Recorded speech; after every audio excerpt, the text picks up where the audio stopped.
ఈరోజు లెక్క పక్కాగా ఉండాలని ఇల్లు తిరిగి ప్రతి 150 కుటుంబాలకు ఒక ఎన్రోలర్ను పెట్టి రోజుకి 8 నుంచి 10 కుటుంబాల లెక్కనే తేల్చి ఈరోజు స్పష్టంగా 3,54,00,000 పైచిలకు ఈరోజు లెక్క తేల్చినాం. వీళ్ళందరూ వాళ్ళ సమాచారాన్ని ఇచ్చిన వాళ్ళు, వాళ్ళందరూ జనజీవన స్రవంతిలో ఉన్నోళ్ళు. ఇప్పుడు 16 లక్షల పైగా జనాభా జనజీవన స్రవంతిలో లేరు. అందులో ముందు వరుసలో చంద్రశేఖరరావు, ఆ తర్వాత తారక రామారావు, ఆ తర్వాత హరీష్ రావు, ఆ తర్వాత పోచంపల్లి నిన్న మొన్న గ్యాంబ్లింగ్ చేసిన పోచంపల్లి శ్రీనివాసరెడ్డి, గ్యాంబ్లర్స్ అందరూ అందులోనే ఉన్నారు. ఈ గ్యాంబ్లర్స్కి ఇష్టం లేదు. ఎందుకంటే వాళ్ళ లెక్క తెలుస్తుంది. వాళ్ళ లెక్క తెలిస్తే పోయిన మంత్రివర్గంలో 4 ఆయనతోనే ఎట్లున్నారని మీరంతా మా బలైన వర్గాల సోదరులు అడుగుతారు, కడుగుతారు, వంగబెట్టి దంచుతారని లెక్క తెలియదని కుట్ర చేస్తాడు. ఇక మా దాంట్లో మా అమాయక సోదరులు 75 ఏళ్ల తర్వాత ఒక లెక్క పక్కగా మనం చేస్తే దాన్ని అర్థం చేసుకోకుండా ఈ లెక్క తప్పు అని అంటారు. ఈ లెక్క తప్పు అంటే మళ్ళీ మొదటికి వస్తుంది. అంటే ఇక మీ జీవితంలో ఈ లెక్క రావద్దని చంద్రశేఖరరావు ఏదైతే కుట్ర చేస్తుండో మీరు కూడా తెలియకుండానే ఆ కుట్రకు సహకరిస్తారు. నేను ఇవాళ వేదిక మీద నుంచి ఛాలెంజ్ చేస్తున్నా, ఎవరైతే 8 పేజీల లెక్కలో వివరాలు ఇచ్చి సంతకాలు పెట్టారో ఏ దాంట్లో కూడా ఒక్క తప్పు లేదు. ప్రతి కాలం వాళ్ళు రాసిచ్చిందే మా వాళ్ళు రాసుకున్నారు, వాళ్ళు సంతకం పెట్టింది ప్రభుత్వం దగ్గర ఉంది. మేము రాసుకోలే ఈ లెక్కలు, వాళ్ళు రాసి సంతకం పెట్టిన లెక్కనే మేము సేకరించినాం.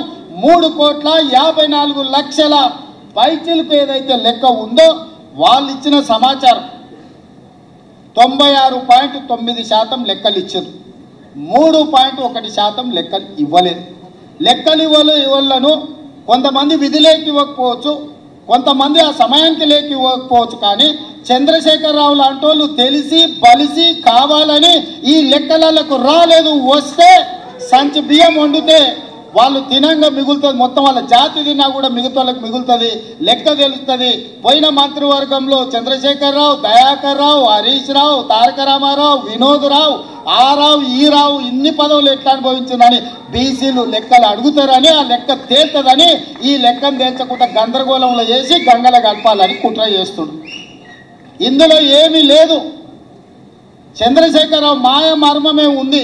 లెక్క తేలితే వాళ్ళెంతో వాళ్ళకంత అంటే వాళ్ళకి వార్డు మెంబర్ కంటే పైన ఏ పదవి రాదు. ఆ కుటుంబానికి ఏమి ఇయ్యనికనే ఉండదు. ఇవాళ రేవంత్ రెడ్డి నువ్వు కూడా రెడ్డి ఉండొచ్చు. అప్పుడప్పుడు ఒక ఆయన అంటుంటాడు, ఈయననే ఆఖరి, ఈయననే చివరి, ఈయననే మొదటని. నాకేం పర్వాలేదు, ఆఖరి అయినా పర్వాలేదు. నా నాయకుడు ఇచ్చిన మాటను నిలబెట్టాలని క్రమశిక్షణ కలిగిన కార్యకర్తగా నేను బాధ్యత తీసుకున్నా. ఇది నా నిబద్ధత. నేను ఈ లెక్క నా కోసం చేయలే, నా పదవి కోసం చేయలే. నా నాయకుడు ఇచ్చిన మాట నిలబెడితేనే నేను క్రమశిక్షణ కలిగిన కాంగ్రెస్ కార్యకర్తను అవుతా. నేను క్రమశిక్షణ కలిగిన ముఖ్యమంత్రిగా ఈరోజు బాధ్యత తీసుకున్నా. ముఖ్యమంత్రిగా ఈరోజు కులగణన చేసిన అంటే ఏ త్యాగానికైనా సిద్ధమయ్యే ఈరోజు ఈ లెక్కలు పక్కాగా తేల్చిన ఈ లెక్కలలో తప్పు తేల్చాలంటే 5% లోపల మా వాళ్ళని ఎందుకు చూపిస్తా, 50% పైగా బీసీలను ఎందుకు చూపిస్తానా? మమ్మల్ని కూడా 15-20% లెక్కలు చూపిస్తుంటే దొంగ లెక్కలే రాయ మొదలు పెడితే ఇట్లెందుకు రాస్తాము? ప్రతి మనిషికి పక్కా సమాచారాన్ని సేకరించినము.